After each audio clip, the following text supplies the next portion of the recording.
Raina Troy Hotline. Alicia, Michael, what's going on? We know you have takes. We have takes. I'm actually surprised that your rant line, rave line, whatever, isn't completely full. Why can't we just win a game? Can I blame Michael Castillo for this? Can I blame Bob Connolly for this? Could I put on a zebra shirt and just go out there? Scratch, claw, up against the wall. Can't explain it what I'm feeling right now, guys. I can't believe it. Let's open up that race line! Woohoo! Oh, I can't believe USC has hired Lincoln Riley. Oh, yeah. Hello, everybody. We're back. Episode 483 coming to you on Monday, May 8th. We're going to talk about a huge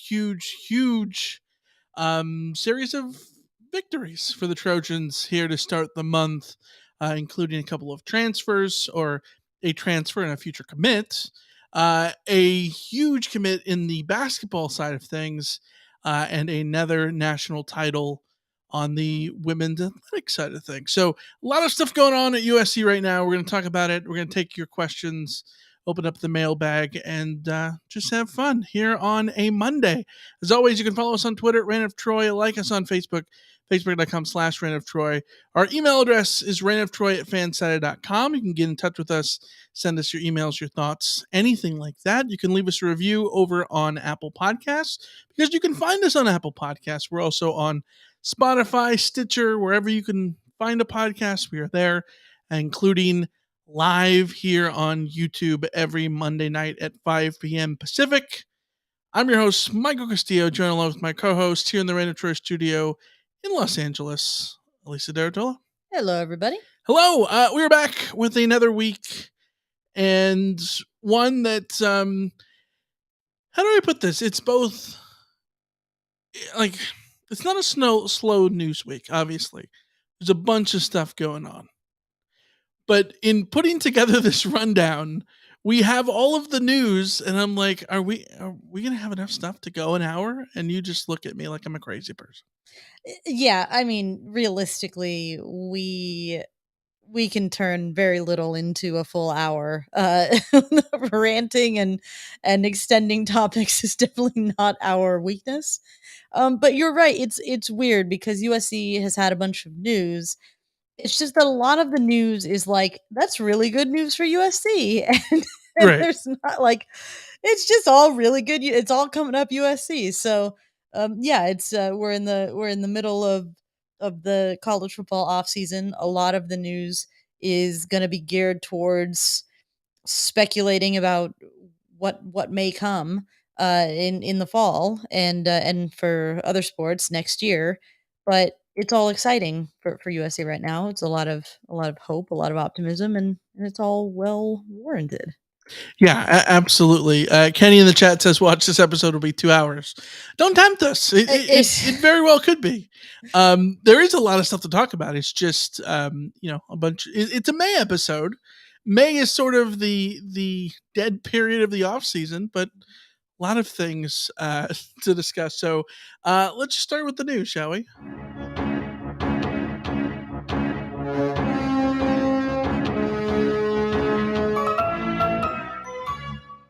We got to start with USC getting a transfer commitment of Traquan Fegan's, a 4-star cornerback who was in the 2022 class, the 117th overall recruit in the 2022 class, according to 24/7 Sports, the 14th ranked cornerback. He redshirted at Alabama in 2022, went in the transfer portal, and he is coming to the Trojans. He has 4 years to play for. He redshirted as a true freshman, has not gotten on the field for eligibility yet, which means he's still got all 4 of those years to play with USC. And not to completely bury the lead here, there's another one, another Fegan's brother, Anquan, who committed to USC for the 2025 class, a 5-star safety in the 24/7 Sports Composite 2025 class, which sounds like it's way in the future. It's 2 years. Yeah, wild. 2 years. Yeah. Absolutely wild. I still feel like we're in 2011 sometimes, and here we are talking about the 2025 recruiting class. Anquan Fegan is the younger brother, of course. He is committed, going to go into his junior season this year, but Traquan going to transfer and be with the Trojans this summer to play at USC this fall. Yeah, and this feels a little bit, I was telling you earlier, this feels a little bit like the Imadu Bebe situation. Hey, baby. Hey, baby. And I didn't just bring that up so that we would have a reason to use the soundboard button. Maybe a little bit. Maybe a little bit. But what it really is that you have an older brother who you can get as a transfer, and the younger brother who's the more sort of touted recruit that you are then banking on to come in down the line. Yeah. That's not to say that Traquan Fegan isn't an outstanding get for USC as a transfer, especially if you think of him as a recruit, because he was a 2022 guy. And in 2022, if USC had added him as a corner, he would have been one of the star players in the class. He's a legit top 150 player, a guy who has good length for the position, who has pro potential at a position that USC you can't have too many of. And it's even a little bit more intriguing because when he was coming out of high school, it was very much he's a corner. And now it looks like he fits the mold for what USC wants to do at nickel, maybe sort of nickel safety kind of feel. Yeah. And that is a position that I think that USC rightly could look at and say, where can we upgrade on this defensive roster? We've already talked about the front seven being entirely transfers at this point, with maybe one or two exceptions in the two deep. And you look at the secondary, there's a lot more of guys that USC has recruited, but also there are some gaps there, some positions where the players who were playing them last year didn't necessarily play up to snuff. So when you can add somebody of Traquan Fegan's potential, you have to get really excited about it. Now, is he, a potential like 5-star guy like his brother coming in a couple of years? No, but the thing is, he's here to help USC now. Yeah. And I think the thing that you look at, and in the short term, he could have a really, really big impact for USC. And we got to wait a couple years, realistically, 3 years, to see what Anquan Fegan is able to bring to the table for USC once he gets there. But he's sort of more of the theoretical right now, where you can plug Traquan in and maybe get something out of him.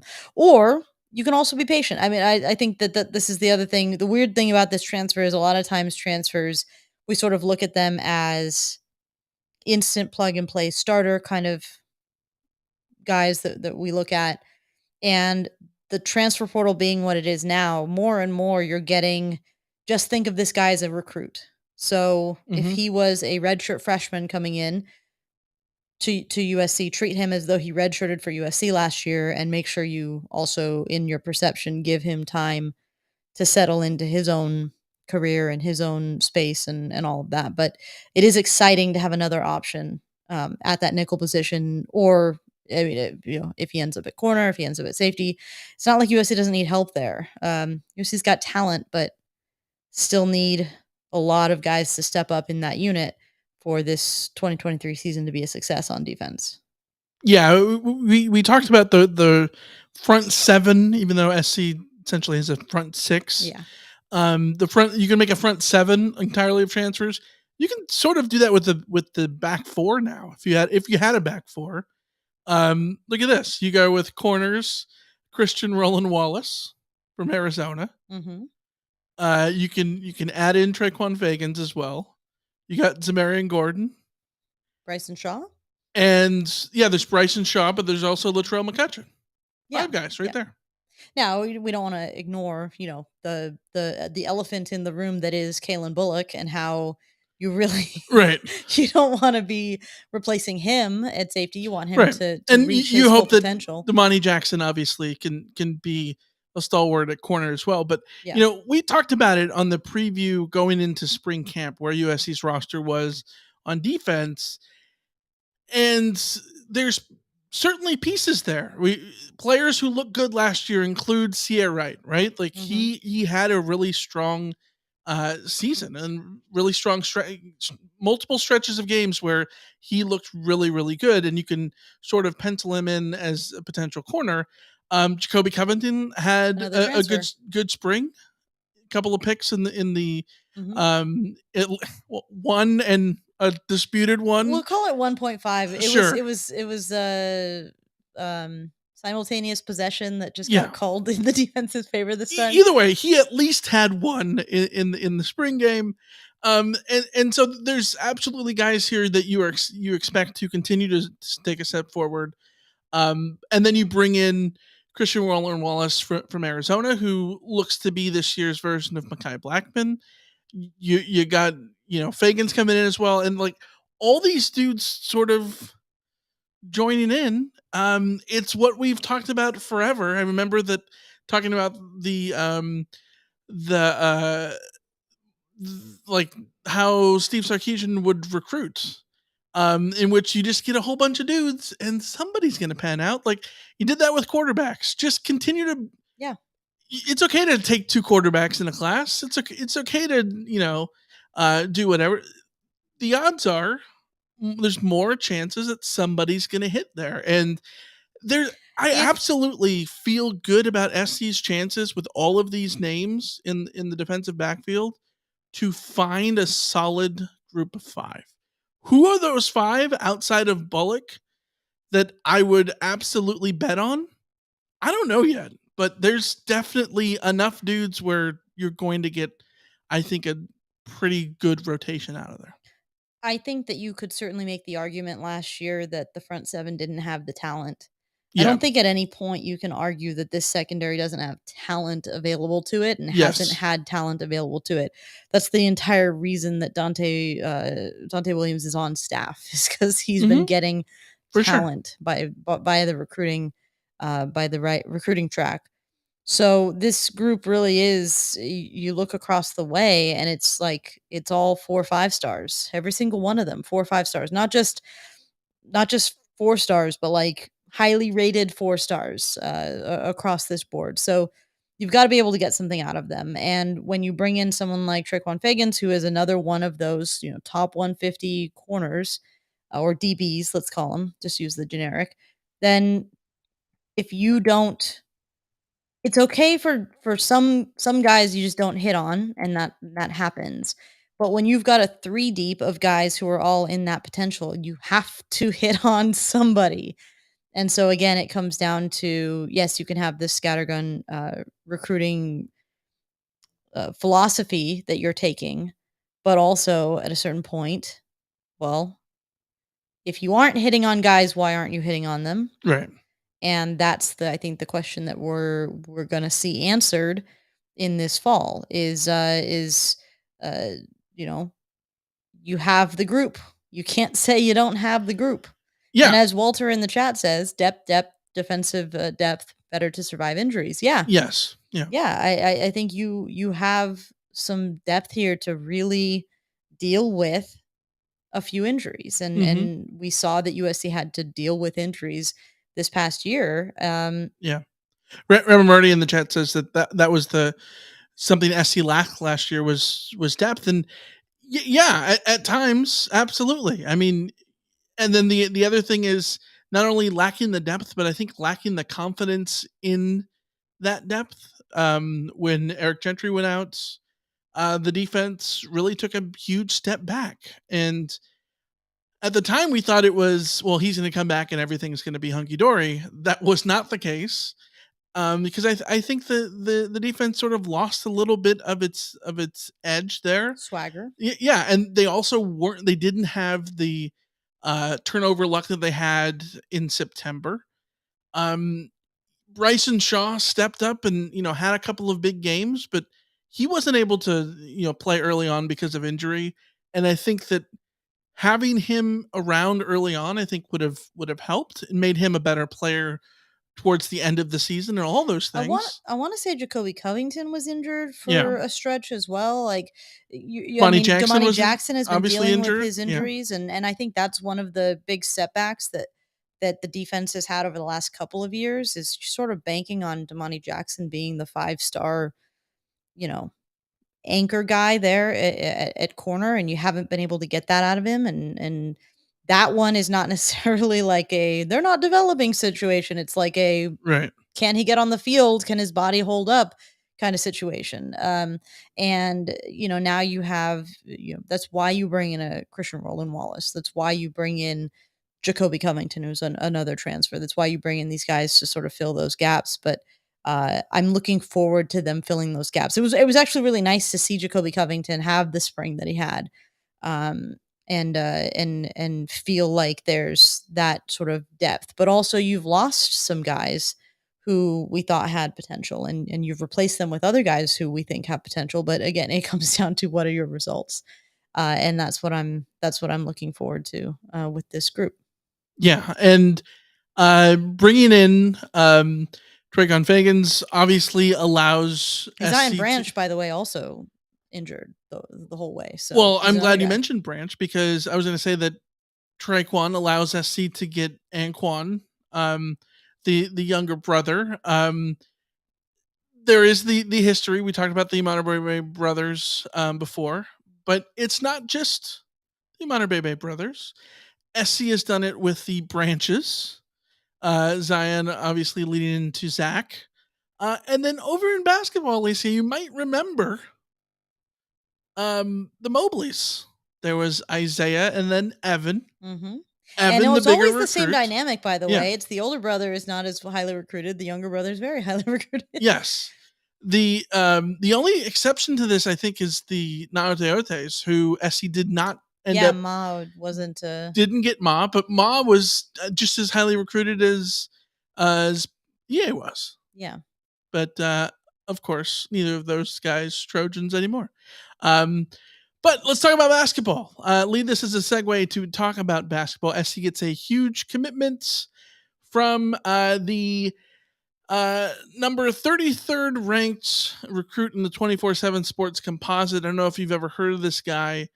Bronny James out of Sierra Canyon in the Valley, a little unknown private school out of the Valley over there in Northridge. Northridge? You say that's Northridge? Is it North? Porter Ranch? North? Whatever. It's not Porter Ranch either. It's over there. 6'3", 190-pound, 4-star is James. Chatsworth. It's officially in Chatsworth. There you go. The son of current Laker LeBron James. I don't know if you ever heard of that guy. Well, maybe once or twice. Yeah. He is committed to the Trojans over Ohio State. We talked about this a few weeks ago, that he was down to SC and Ohio State, and the decision was going to be imminent. It was announced shortly before Game 3 of the Lakers and Warriors, to which was followed up by a Laker win over the Warriors over the weekend. When we talked about it before, I said that there was hesitancy from my end about, I'm always hesitant about taking sort of like the son of a superstar, and then, because like the son needs to be treated like their own person, right? But I want to sort of clarify this, and this isn't just because Bronny James did commit to USC here. At the same time, if there's any school in the world that can handle this, is it not the University of Spoiled Children? Like, is it not SC? This is literally like, I mean, aside from the whole, diminutive like thing that gets through, what's the word? Slanderous word. Diminutive, obviously, I know is a different word. Yeah. You know what I mean? Aside from that point, this is literally the school that, SC at receiver has Jerry Rice's son. Yeah. So like, and we talk about Brendan Rice, and it's only annoying the Jerry Rice connection when you watch a national broadcast who has to bring it up all the time. But like we talk about Brendan Rice as if he's Brendan Rice, Yeah, right? it's easy to forget that. Yeah, this same thing with Zach Banner and like all these other guys who have been the son of like the Matthews brothers, Mhm. all those guys. SC can handle this. Yeah, as soon as I heard that he was even considering USC, I thought there was a really strong argument for him to come to USC. Um, if you look at it, and just from what we have learned about Bronny James, is that he is a little bit understated. He's not some big sort of, you know, University of he's not like some he doesn't have a reputation for being a spoiled child. Yeah. He doesn't have the LaMelo Ball mystique of like this kid is really good, but he also knows it and Mhm. and maybe has some questions about uh, sort of fit and personality that follow him around. Um, that's certainly not something that we've heard about Bronny. It's all been he's understated. He's hardworking. He keeps himself sort of contained. He treats himself like the normal kid. Um, a lot of the same things you hear about Bronny James is a lot of the same things you heard about Arch Manning too. It's just Mhm. talented kid, but he doesn't act like he's the number one guy, and that's a credit to him for sure. I mean, Arch Manning famously does not have a famous Doesn't dad, though. That's true. It's Like the uncles. that's no Famously lie. unfamous. Yes, yes. The grandfather and the uncles definitely definitely add up enough. Right. But when it comes to Bronny, you think about if he wanted to stay in LA, does he go to USC or UCLA? And the argument against UCLA is just because UCLA's brand is too big. You bring a certain amount of expectation and like overwhelming hype if Bronny James is playing for UCLA basketball. Um, if you go to USC, you get to play college basketball at a major college basketball level, but you Can I also push back on that thought though? Hmm. Doesn't that I get what you're saying, yeah. but couldn't you also view it as you go to SC so that way you can if you wanted to look at this nefariously of like, oh well, this is the superstar son and all that kind of thing. Isn't picking SC like part of the reason because then you could exert your own brand power um Mm, and sort not of like not be swallowed up by the aura of UCLA basketball? I mean, yes, I think being swallowed up by the aura of UCLA basketball is definitely something that if I were him, Okay, I think would about it. avoid. Remember But Snoop's son that played yes, with UCLA, and yeah, then P Diddy's son that played with UCLA at the same time, right? yeah, Like those guys were called Snoop's son, and P Diddy's yes, son, right? yes, yeah. You see what I'm saying? Like, I hear what you're saying. I also think that when you're Bronny James, you're going to USC when they have Isaiah Collier already coming in. So, like, if he wanted to be the guy, he had other programs he could have picked. There's a lot yes, of programs around the country that he could be right. the guy. And clearly that's not sort of where he was looking. Um, I think that it just makes sense for him to stay in Los Angeles, be close to his family, to go to the lesser brand in terms of basketball brands, um, go where there's already a really well established sort of you just look at USC basketball, what they return. Boogie Ellis is coming back. They've got Isaiah Collier coming in. Mhm. The core team that they're coming into feels pretty solid already. Um, it seems to me like this is just sort of the lower key choice that also still gives you some competitive Yeah, potential, I and guess. Tim in the chat says I think if he wanted a championship, he'd go to UCLA. If he wants to have the NIL deals and plan for his future business and brand management, SC makes more sense. Yeah, Yeah, I think I that's think that makes a lot of sense. Yes. yeah, that's a strong read on it. I also I think Ramen Murdy in the chat said that he'd be one and done. Seen a lot of people say that he'd be one and done. I get the sense that that's not necessarily. I get that LeBron wants to play with his son. Like, I get that. Right. But everything we hear about this kid is not. Number one, he's not good enough to warrant Isaiah Collier is good enough to be one and done because you're going to be a top 5 draft pick and you'd be stupid not to go. Right. Bronny is going to be unless something changes drastically in the next year. Bronny is not going to be. He's going to be a fringe draft player. He's not going to be your. I mean, the biggest argument for someone drafting him at that point after 1 year would be because they think that LeBron is going to go to wherever Bronny gets drafted, which I don't think that's actually how it's going to play out either. Because in reality, those kinds of decisions are sort of beyond, like, LeBron's not going to up and move to, I don't know, Portland because the Blazers picked up Bronny. Like, that's just not how it works. I get what you're saying. I also think you're a little naive to think that it's not possible. Anything is possible. Sure. Anything is possible in sports. I certainly think that. I just think that the idea that he's one and done, there are a lot of reasons why he shouldn't be one and done and could possibly choose to go against the one and done. And, like Tim in LA said, if he wants to have NIL deals and build a brand and all of that kind of stuff, then there's never been a better time.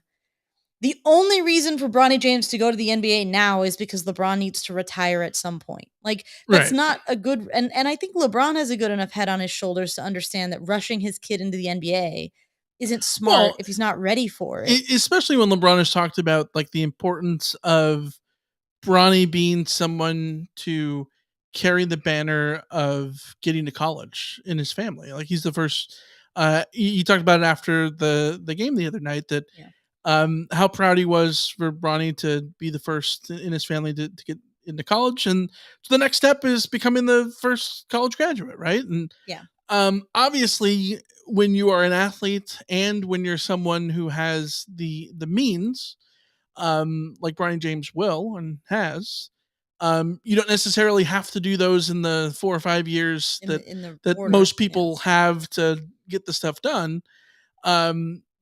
So he could go to the NBA after one season and all that, but yeah, I think that my hope for Bronny, honestly, my hope for Bronny is that he comes to USC and finds his fit and he doesn't rush into the NBA unless he turns out to be ready for it. Right now, all the scouting reports that we have on him is that he's not there. And if he's there this time next year, then wow, good job for him. Good job for USC. But I think that if I'm looking at him and the betterment of him as an individual, as a basketball player and everything like that, he probably would be somebody who benefits from a couple years. If not, look at Isaiah Mobley as an example we brought up with the Mobley brothers. Like, yeah, Evan was one and done. That's no question. Yeah, Isaiah, that wasn't in the cards for him. So that's just something to figure. It's also going to be interesting because like USC doesn't necessarily need Bronny to be an NBA level player at this point. He can take his time with developing and learning and growing and all of that. So yeah, and the other thing here is talking about the basketball side of this for what it means for USC immediately. And Kenny in the chat says if Enfield can't succeed with this squad, I think that's an indictment. It absolutely should be. Like, this is we talk about it for USC football on defense this year. Thoroughly is put up or shut up for Alex Grinch's defense. We could talk about these aren't his guys thing, but he played a hand in recruiting all these transfers. He got 1 year in which didn't pan out for how good the defense could be. It got historically bad at the end. He survived it because it was year one. Well, then here you go. Here's year two. You've got a objectively good roster. Go show improvements or else kind of thing, right? Yeah, and with basketball, that's the same thing with Andy Enfield here. When you've got Boogie Ellis coming back, a first team All Pac-12 first teamer, you've got the nation's number one recruits, guard Isaiah Collier coming in, and you've got Bronny James too, who absolutely I think you can expect to play some sort of role immediately as well. Like all the tools are here. Yeah, and you've got last year's top, 5-star recruit and a big man who, if I'm going to be, generous and gracious to Andy Enfield in the performance of USC basketball this past season, was supposed to have more firepower on the roster. Victor, I'm not going to try and say his last name, had a freak heart condition and almost died on the practice court. And like, you can't plan for that necessarily, but he's back. He's been cleared. He got to play as a freshman, maybe just not as much as you would have hoped, but he got to play. And, John Rothstein, who's a, major college basketball analyst, is tweeting things like things that nobody is talking about today in regards to USC. The Trojans are set to return the Pac-12 preseason player of the year in Boogie Ellis, the Pac-12's leader in blocks in Joshua Morgan, and one of the Pac-12's best defenders in Kobe Johnson. On top of that, they're adding Isaiah Collier. On top of that, they're adding Bronny James. On top of that, they're getting another healthier year from Victor. So there's a lot of reasons to have high expectations for this USC basketball team, and Bronny James is one of the least of those reasons, which is pretty wild if you think about the sort of the program in general, USC basketball. That getting Bronny James is the least basketball important moves that USC has done of the past few years in terms of just earth shatteringness. It's just sort of more cool than anything than like, returning the guys that USC is returning and being set up as a program where they're set up. Yeah, and unlike going out and getting Little Romeo, this isn't in like just for PR reasons and to help recruit DeMar DeRozan. The knock on Bronny isn't that he wouldn't deserve a major college basketball scholarship on his own. The knock on Bronny is just that he's not a first round NBA draft prospect. Like that's right. Like how you know this is that he's ranked 33rd in the 24/7 Sports Composite. If his ranking was disingenuous, he'd be ranked in the top 5. Yeah. You know what I mean? Like all the stuff that people can say about Arch Manning, that if Arch Manning was named Jason Smith, he wouldn't be number 1. Like I don't know that people are making that argument about Bronny James here when he's ranked 33rd. Yeah. So yeah, let's turn the page to the other news that came out over the weekend. Sunday.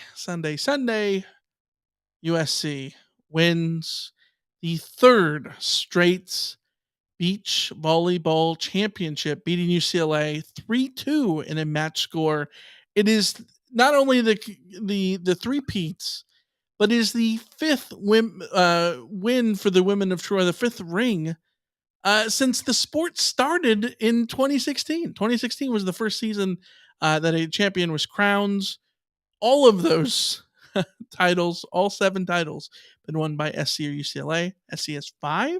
The Bruins have 2. Beach volleyball basically belongs to the Trojans again. Yeah, and I remember when it came when beach, which we did a little bit of research to remember, the artist formerly known as Sand Volleyball, became a college sport, or what would you call it, a varsity sport? Varsity sport, yeah. They built the little stadium over there on there used to be on Fig next to the McCarthy and Fig, next to the parking structure. There used to be a basketball court there. Yeah. Kenny in the chat says first 3-peat for USC women's team. There you go. Pretty cool. It's just cool to see USC. USC. Women's basketball didn't get the 3-peat. I think they just won 2 in the 80s. either way, it's cool to get championships, to have sports that are continue to be dominated by USC. But also, like, as soon as that sport became a thing in varsity college sports, you just knew that USC should absolutely be dominating it, and they have, and that is correct. Yeah. Things are right with the world in that front. So, what more can you say? Yeah, and if you've never been to a match, you should go to a match. I say It's this fun. as someone who's never been myself, but I've walked by that stadium a million times over, and it's a nice little stadium. There's a Perfect use reason- of space, to be honest. There's a reason that beach volleyball is a sport that if not thrives, then certainly has carved out a place in the sports marketplace for live events. Yeah. That's really where it thrives. So yeah, it's a good time. Yeah. Just wear your So sunscreen. big win for the Trojans there. SC continues to add team titles. So huge. And going forward, I was looking at the future schedules for the Final Four or whatever it's called for beach volleyball, and it's been held in Gulf Shoals, Alabama. Which, speaking of, It's being moved to Huntington Beach. yes, again, So- like maybe the idea was, hey, the West Coast teams already have a huge advantage. Let's put this in Bama. But also, You know what I think it is? I think it's like they didn't know where it was going to go. Let's just put it in the Gulf Coast. No. This is like how a water polo champion has never been crowned outside of California. Or a winner has never been from outside of the state of California. Gotcha. Yeah. That's going to happen with this. yeah.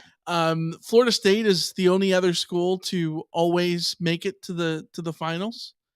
Which So makes sense. they might end up getting a win at some point, but as it stands now, it looks like the California schools and the LA schools in particular surely have a huge advantage there. Let's get into the mailbag, shall we? You've got mail. All right. We got comments here. Josh says, "Are you hearing, as I am, that June is going to be a big month for USC as far as transfers go?"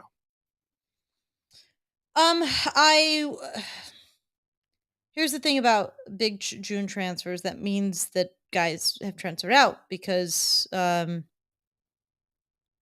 that's now that I'm even thinking about that, that's not that doesn't work because the transfer portal already closed in terms of entrances. So maybe I just don't know how much room USC has. We need to crunch the numbers at some point, but either way, I think that the general thing here is there's always a slew of transfer portal entries before and after things happen. So after spring camp and before spring camp. The same thing with fall camp.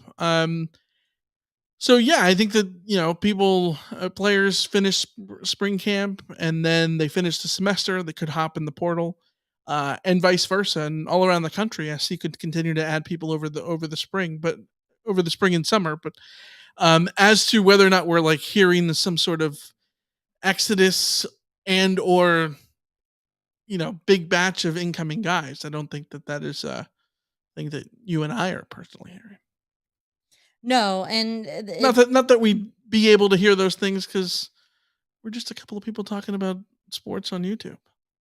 Yeah, and the podcast app. I think in June you want to be having recruiting wins, and I think recruiting wins now in this era count for high school recruits and transfer recruits. Yeah.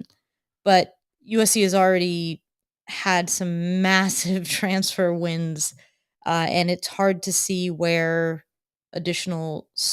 number one, where additional room is. Number two, what the players that are worth bringing in look like at this stage, because it's starting to get a little bit more narrow in terms of who is an actual upgrade and who is just a body. And I think there's certainly offensive linemen out there who USC would take in a heartbeat. And I think if you're thinking about big news for USC, to me, big transfer news is an offensive lineman or two. But yeah, it's hard to say at this point. June's Yeah, it's hard to say. We'll see how that goes as we get there. Kenny says on their post spring rankings, ESPN ranks USC at number 4. Agree or disagree with that level of hype for the Trojans? I'm going to pull that up while you're thinking. I'm torn. I'm very torn. Does USC as a top 5 offense?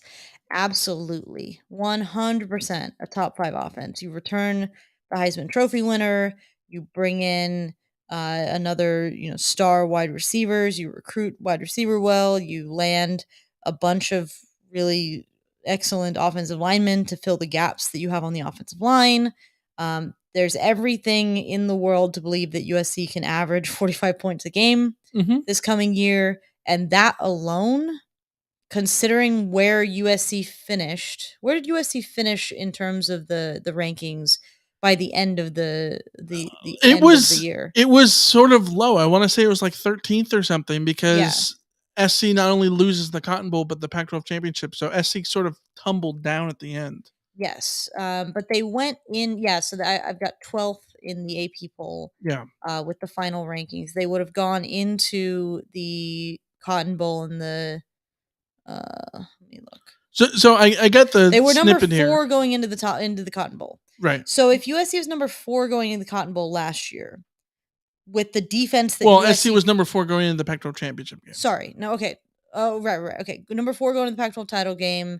So then they dropped to. I'm on the wrong week then. So they dropped to 10 going into the Cotton Bowl. You're ranked number 10 with your defense being as miserable as USC's defense was for the second half of the season, and you're 11-3, and we presume that USC will have a better defense. I mean, I just don't think it'll be worse than it was last year. I don't think it'll be the same as it was last year.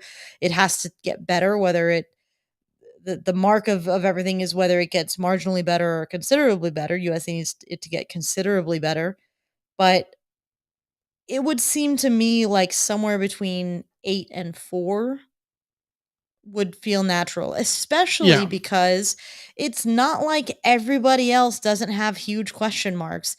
No one else in there returns a quarterback like Caleb Williams who can elevate a team to a ridiculous degree on offense with an offensive coordinator who is as proven as Lincoln Riley. So, like, if you're asking me to bet on USC versus like Florida State, yeah, I don't think it's unreasonable to put USC up in the top 4. You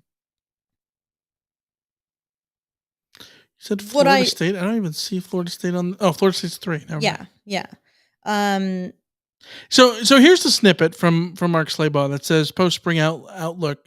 Reigning Heisman Trophy winner Caleb Williams is back to leave an explosive offense that might get even better with the additions of receiver Dorian Singer, tailback Marshawn Lloyd. USC's offensive line might have 3 seniors and 2 juniors starting the season. Coach Lincoln Riley hired former Arizona Cardinals coach Cliff Kingsbury as an offensive analyst, and he'll work closely with Williams. Of course, the big question is whether the Trojans will be able to stop anybody on defense. Riley feels better about the front 7 with the addition of lineman Bear Alexander from Georgia, Anthony Lucas from Texas A&M, and Keon Bars from Arizona. Former Oklahoma State linebacker Mason Cobb might be the best newcomer on defense. So the way I look at this is almost all of these teams have huge question marks, even Georgia. Mind you, if I'm betting on anyone, I'm betting on Georgia, obviously, because, well, why wouldn't you? But Georgia has to break in a new quarterback. I don't think that's going to slow them down.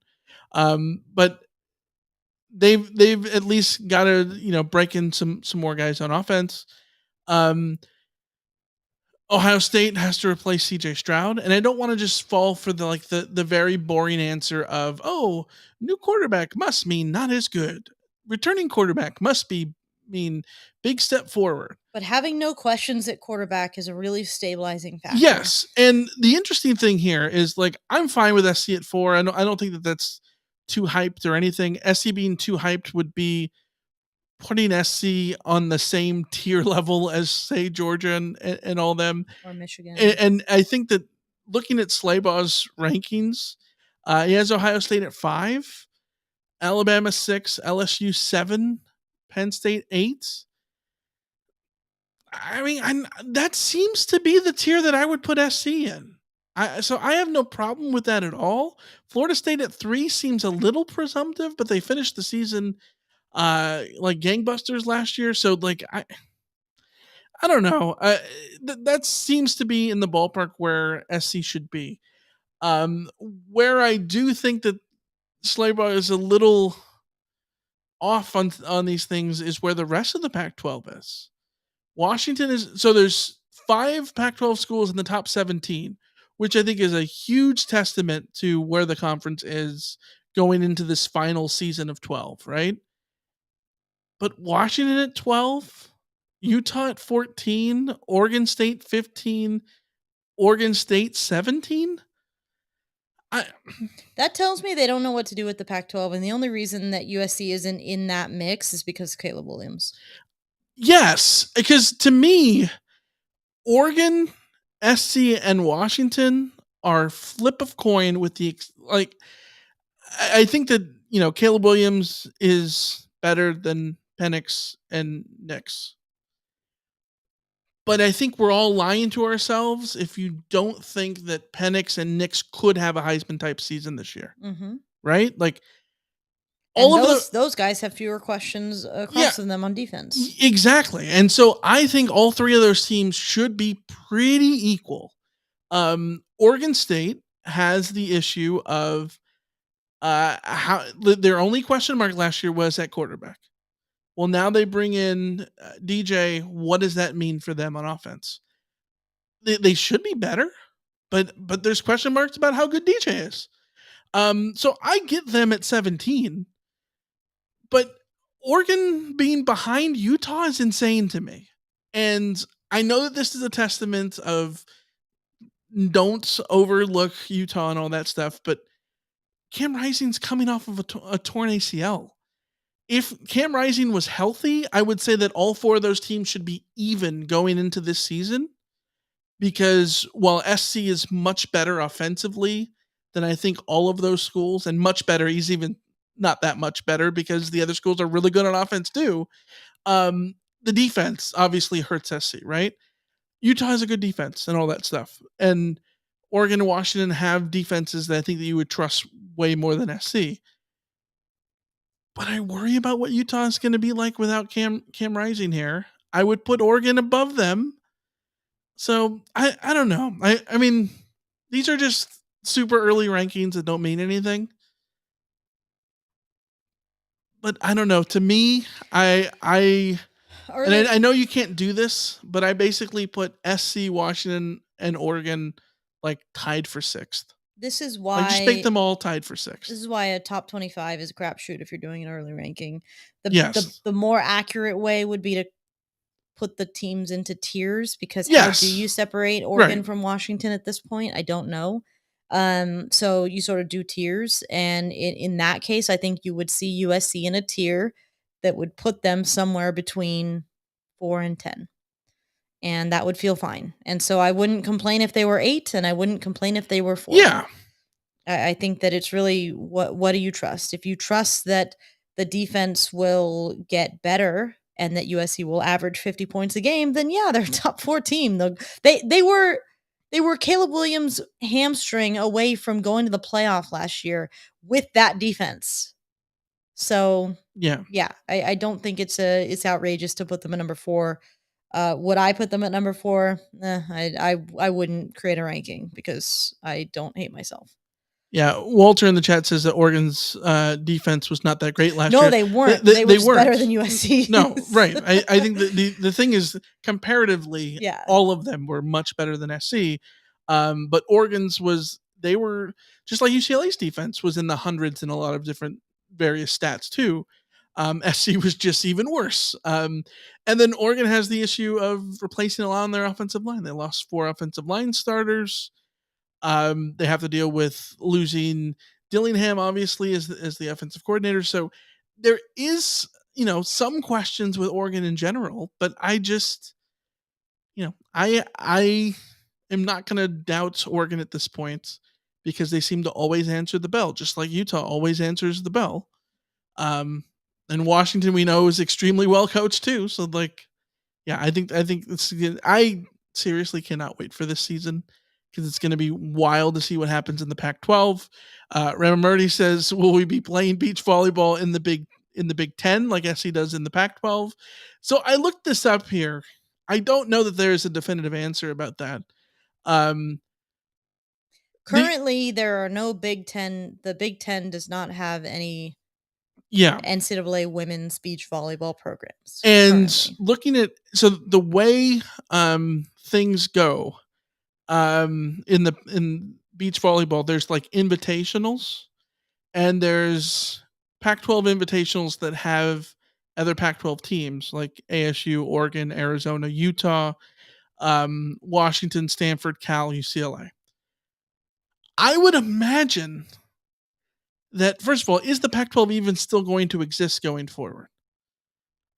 Big question.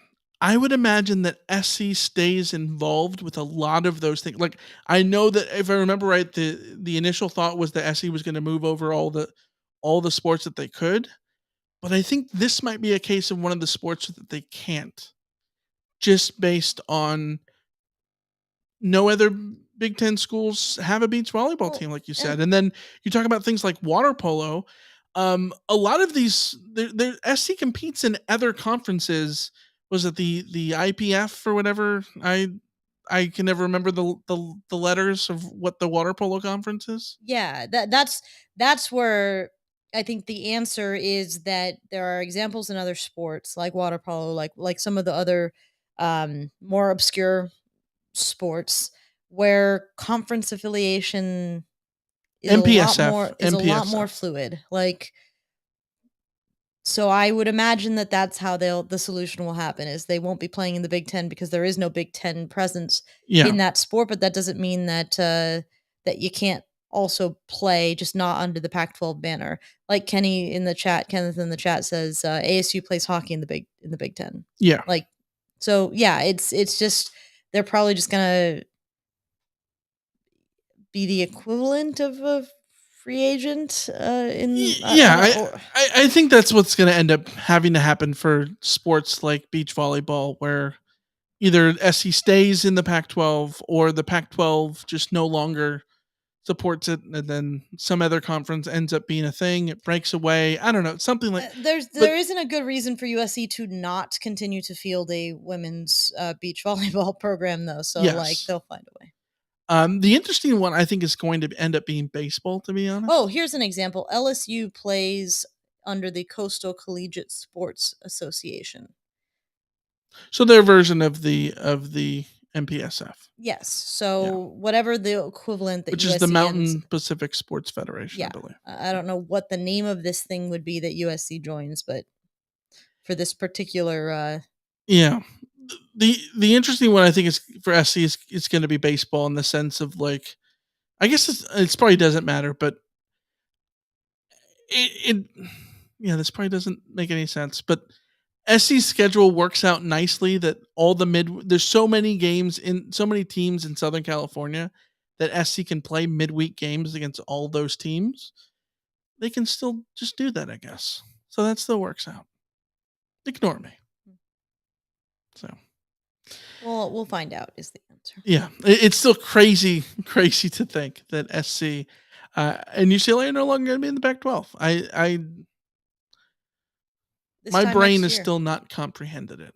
Mm-hmm. Also, looking on the Wikipedia page on the Pac-12, a little alarming that there's 2 big red marks through SC and UCLA when it talks about full members.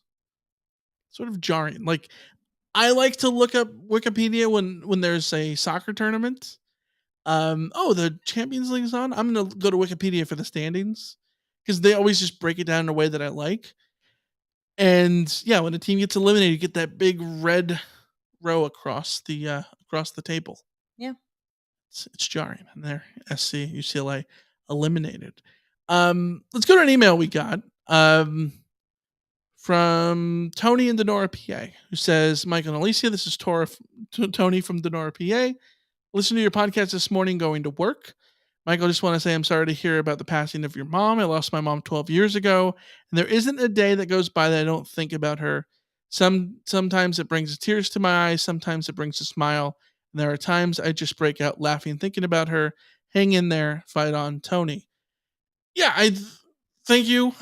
We appreciate the thoughts and the sentiments, and absolutely that's what I imagine is in store.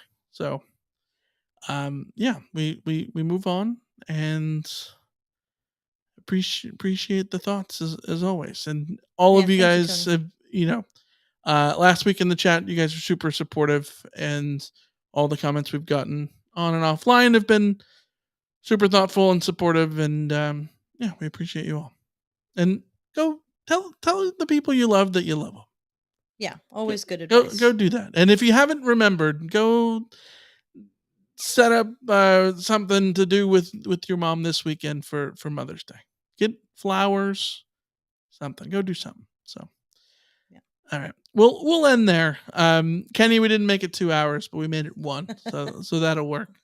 So we'll be back later this week for members only here on YouTube with the members only video. So join us there.